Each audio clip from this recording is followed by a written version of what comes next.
Jadi Bapak satu ini, Ibu dong Pak. dan ada Ibu satu, silakan ya, Ibu Sonia ya. Silakan. Okay, my name is Widianto, and every session I always say that I came from Azerbaijan because it's very unique location. It's in the border with Turkey, which is a scholarism, and Iran, which is like Sunni and Shia, and also with Russia, which is communist over there. My only concern here in this topic that in Indonesia, as Pak Din mentioned, that one of the ormas is actually, you know, a little bit of more into the violent side. What I would like to kind of like highlight is that I have never heard anybody from the government about the penegakan hukum, about law and order. I believe we never heard that it is our spirit of having a law and order in the government. And the second one that I need to highlight is, you know, in Azerbaijan, also close to Dubai and close to the Arab country as well. But whenever I come back home to Java, sometimes I feel like more Arab than in Arab country as well. So the Arabization in Indonesia, I think we need to concern about that because I'm not very sure there's any culture in Indonesia. Thank you.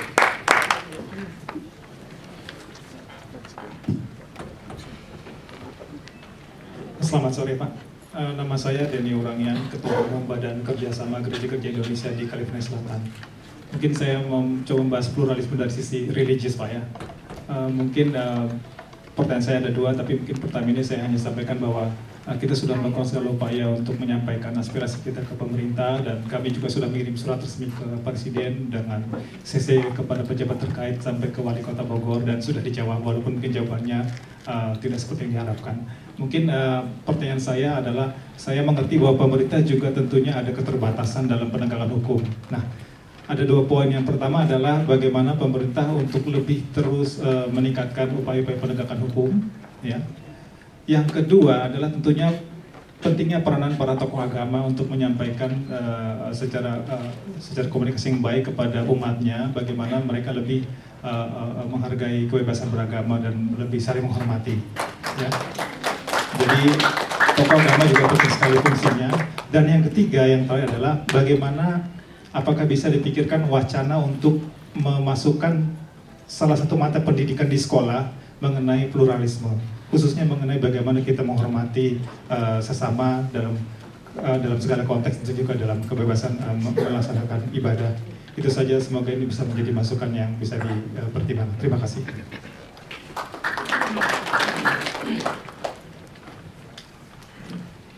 Selamat sore semua. Saya tiap hari selama 22 tahun mengajar orang Chile dalam bahasa Spanyol. Dan sekarang saya mau mengisi kesempatan serapat mungkin untuk menggunakan bahasa Indonesia.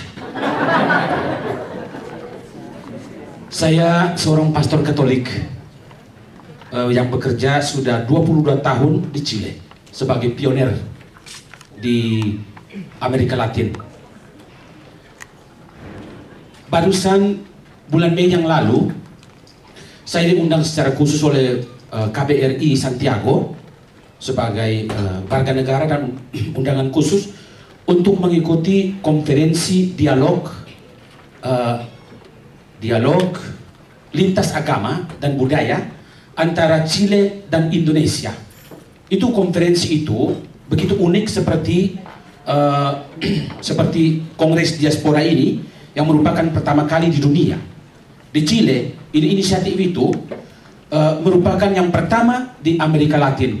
Jadi kalau tadi kita bertepuk tangan atas inisiatif untuk Kongres Diaspora ini, sekarang atas nama KBRI orang-orang Chile, di sana kita bertepuk tangan untuk inisiatif itu. Tolong ya, tepuk tangan itu.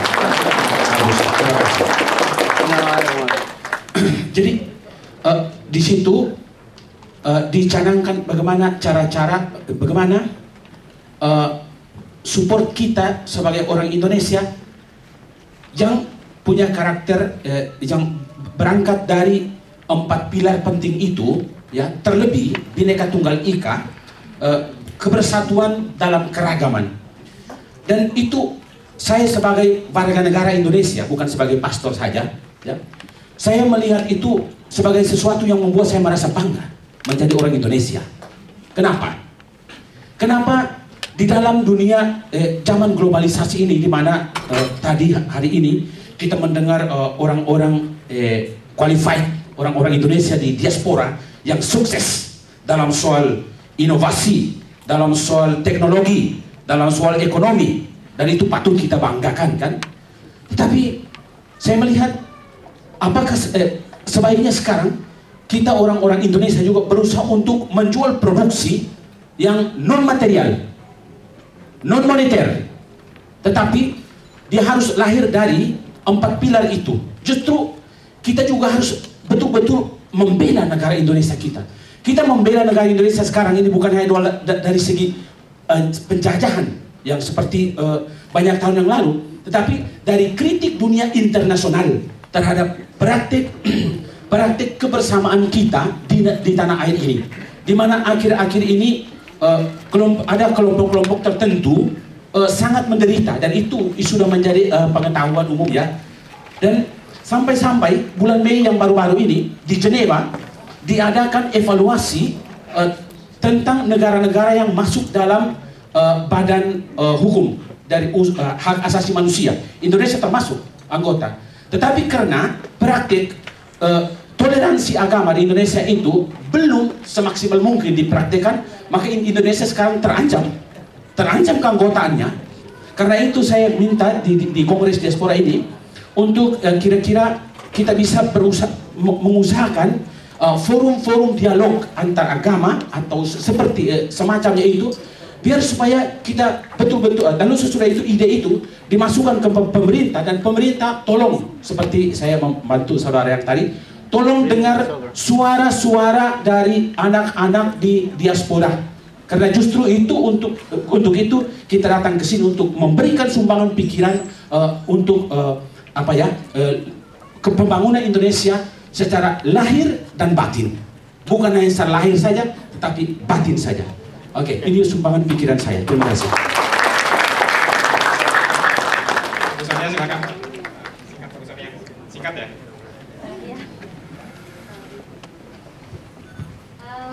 Saya ingin menanyakan langsung kepada Pak Din tentang perkembangan toleransi akhir-akhir ini di negeri kita sendiri. Saya melihat agak sangat mengkhawatirkan perkembangan toleransi di negeri kita. Sedikit berbicara tentang agama, mereka sudah langsung emosi karena ketika saya melihat atau mendiskusikan tentang itu, kadang-kadang orang tidak bisa membedakan antara faith dengan diskusi akademik. Nah, itu bagaimana Pak Din untuk mengatasi itu? Jadi itu saja dari saya. Jadi semakin menurut saya di perkembangan toleransi di Indonesia akhir-akhir ini mungkin karena berita-berita yang negatif atau mungkin kenyataannya memang seperti itu, Pak Din, sebagai ketua PP Muhammadiyah, ya Pak Din, ya. Jadi itu yang saya tanyakan, Pak Din. Terima kasih. Ya, terima kasih. Sementara 4 dulu ya, nanti kita jadi banyak pertanyaan yang memang terkait dengan topik kongres kita yang topiknya memang the power of harmony and diversity. Jadi sangat tepat sekali, dan saya beri kesempatan Pak Din untuk menjawab 10 menit, dan kemudian Pak Amin 10 menit, dan setelah itu kita bisa beralih ke 2 pembicara berikutnya. Terima kasih. Tadi saya berharap keempat pembicara diminta bicara dulu supaya pertanyaannya tersebar. Dan saya sudah menduga pasti banyak yang bertanya atau curhat kepada saya. Tahu curhat ya? Kebetulan sebelum saya lanjutkan sedikit saja. Culas hati. Insya Allah saya pada posisi yang baiklah untuk menjawab tadi itu.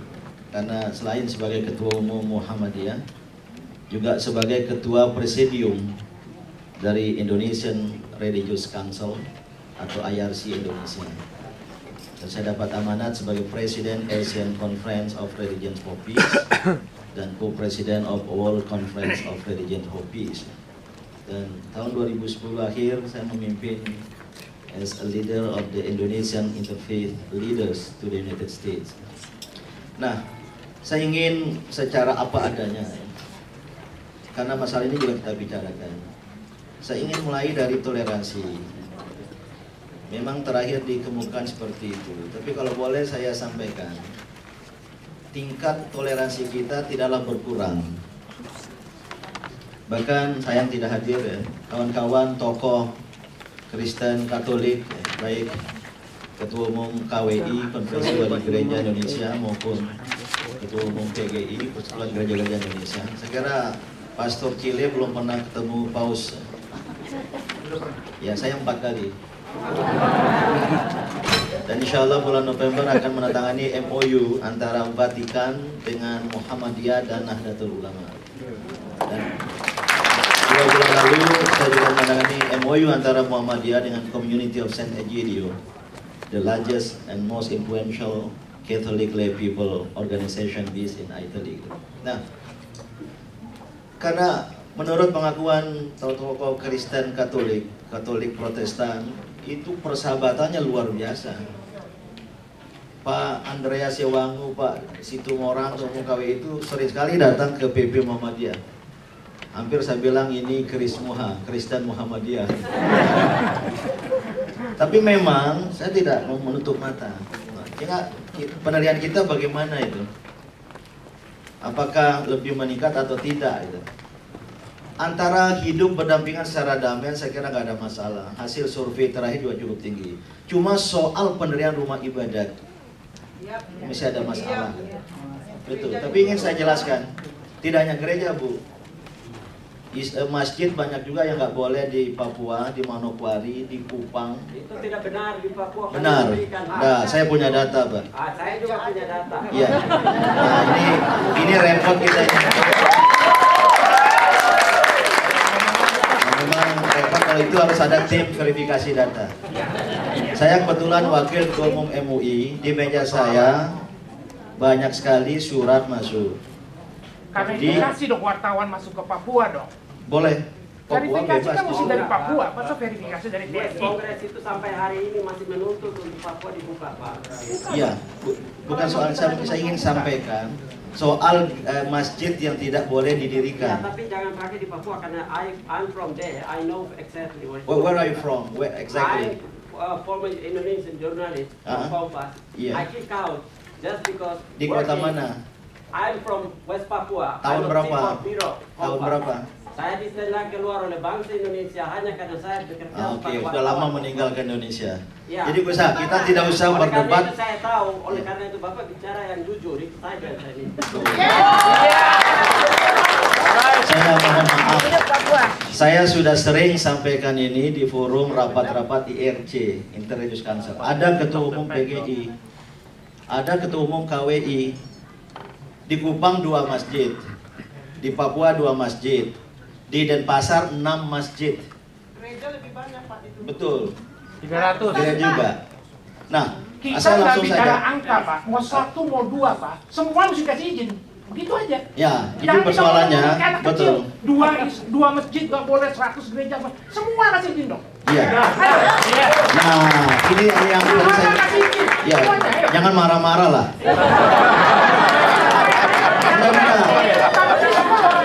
Saya ingin, ya saya Pak, tenang dulu. Saya ingin berterus terang menurut saya tidak ada gunanya kita berbahasa basi. Ini masalah kita bersama. Saya ingin berterus terang sebagai Muslim. Nah, kalau bapak-bapak, ibu-ibu tidak mau saya berterus terang, terang terus. Itu motonya apa namanya Philip.